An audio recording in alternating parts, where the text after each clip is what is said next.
Craving a slice of cheesy goodness, but unsure how to use that Domino's gift card you snagged from Amazon?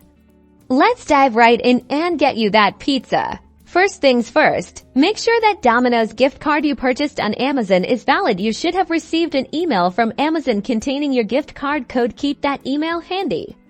You'll need it sometimes. The code is also available in your Amazon account under your orders.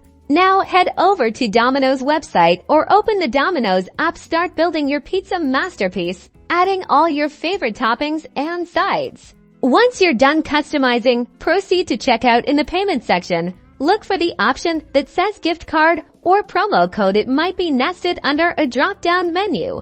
Enter the gift card code you received from Amazon into the provided text box. Double-check that you've entered it correctly to avoid any errors. Then, click Apply or Redeem.